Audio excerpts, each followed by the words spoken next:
एक कोने में एक पुराना जला हुआ जहाज तुरंत मेरी नजर में आ गया। वह एक पुराना केकड़ा पकड़ने वाला जहाज था जिसे आग ने तबाह कर दिया था। उसका ढांचा काला पड़ गया था और डेक फटा हुआ था। क्रेन जंग लगी और स्थिर थी। तभी जहाज बनाने वाले यार्ड का मालिक पास आया। तुम उस कबाड़ को क्या देख रहे हो? कोई इसे नहीं चाहता। कल मैं इसे काटकर बेच दूंगा।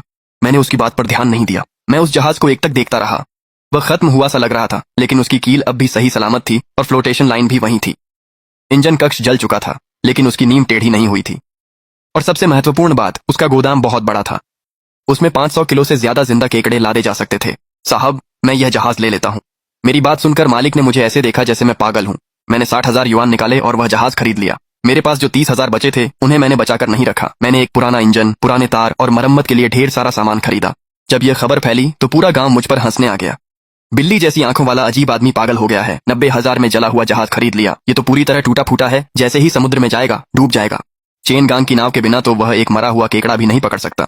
इन सारी हंसी मजाक के सामने मैंने एक शब्द भी जवाब नहीं दिया। दिन में मैं जहाज को एक बड़ी तिरपाल से ढक देता था ताकि कोई अंदर ना देख सके, और रात को मैं गोदाम में जाकर काम करता था। मैं डेक को वेल्ड करता, कील को मजबूत करता और तार बदलता था। फिर मैं क्रेन की मरम्मत करता था। रात की हवा त्वचा को चीर देती थी। ब्लो टॉर्च ने मेरे हाथों में छाले भर दिए थे। खून काले तेल के साथ मिल जाता था। दर्द शैतान जैसा था, लेकिन मैंने एक पल के लिए भी रुकना नहीं चाहा। जब मैं सबसे बुरे दौर में था तब जियांग शुआन आ गई। उसने एक पतली जैकेट पहन रखी थी और वह गर्म खाना और दवाइयां लेकर आई थी।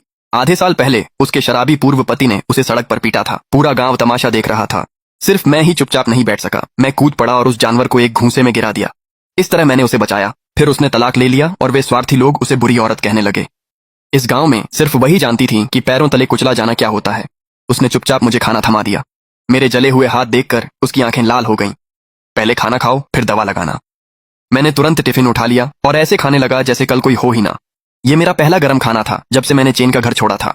जब मैंने खाना खत्म किया, उसने जेब से एक कागज का पैकेट निकाला। यहाँ 30,000 युआन हैं, इन्हें ले लो। पैसे देखकर मैं सन्न रह गया और तुरंत मना कर दिया। मैं इसे स्वीकार नहीं कर सकता। तुम्हारा कोल्ड स्टोरेज भी अभी अभी शुरू हुआ है। लेकिन उसने जबरदस्ती पैसे मेरे हाथ में थमा दिए। जब सब मेरा मजाक उड़ा रहे थे, सिर्फ तुमने ही मेरा साथ दिया था। अब सब तुम्हारा मजाक उड़ा रहे हैं, लेकिन मुझे यकीन है कि यह नाव समंदर में जरूर उतरेगी। मैंने वह भारी रकम हाथ में भींच ली और मेरी आवाज गले में ही अटक गई। जिंदगी में पहली बार मुझे लगा कि कोई सच में चाहता है कि मैं जीतूं। उन 30,000 युआन से जो मेरे लिए जीवनदायिनी साबित हुए, मैंने बेहतर फ्रीजर और जाल खरीदे। आधा महीना पलक झपकते ही बीत गया। पहला केकड़े का मौसम आ गया। अभी सूरज नहीं निकला था और घाट पहले से ही नावों से भरा हुआ था। उसी समय चेन गांग अपने बड़े जहाज के डेक पर शेखी बघार रहा था। उसे लगा था कि हमेशा की तरह मैं फिर से उसके लिए काम करने लौट आऊंगा, लेकिन जब वह मुड़ा तो हैरान रह गया। मैंने जोर से मोटी तिरपाल खींच दी। वह काली और टूटी फूटी नाव अब पूरी तरह से नई हो चुकी थी।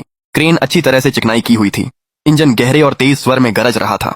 डेक पर खड़े होकर मैंने जल्दी से रस्सी खोल दी। यह देखकर चेन गांग का चेहरा काला पड़ गया। चेन फेंक, इसका क्या मतलब है? ये मेरी नाव है।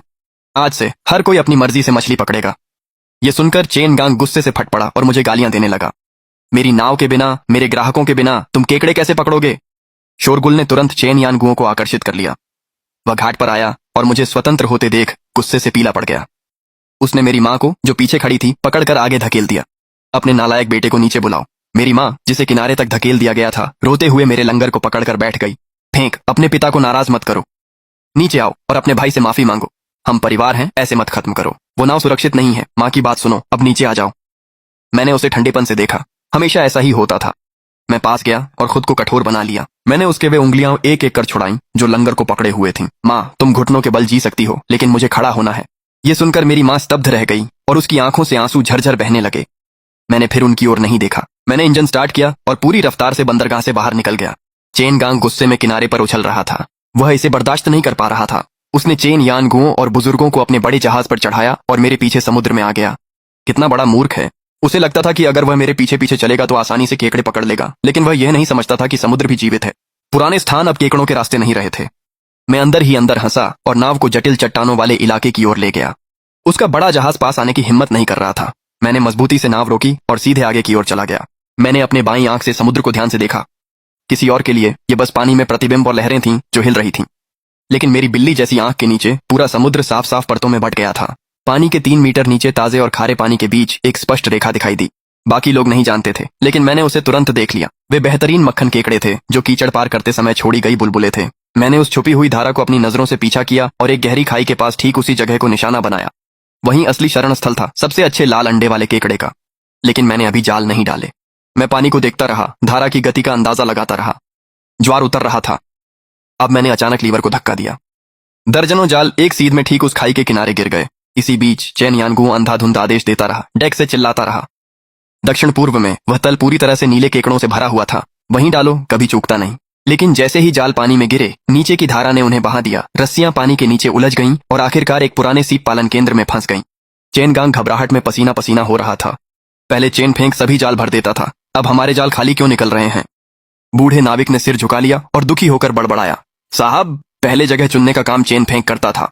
3 दिन बाद नतीजा आया, दोनों नावें बंदरगाह लौट आईं। चेनगांग की नाव पहले किनारे लगी। गोदाम खोलने पर उसमें सिर्फ आधा गोदाम खराब केकड़ों से भरा था। वे छोटे थे और उनकी हालत बहुत खराब थी, यहां तक कि उनके पंजे भी नरम थे।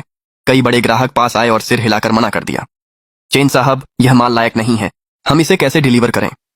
ठीक उसी समय मेरी पुरानी नाव धीरे धीरे बंदरगाह में दाखिल हुई। जैसे ही वह रुकी, जियांग शुआन पहले से ही फ्रिज वाले ट्रक के साथ वहां था, पुल के पास इंतजार कर रहा था। उसी पल सभी निगाहें मेरी नाव पर टिक गईं।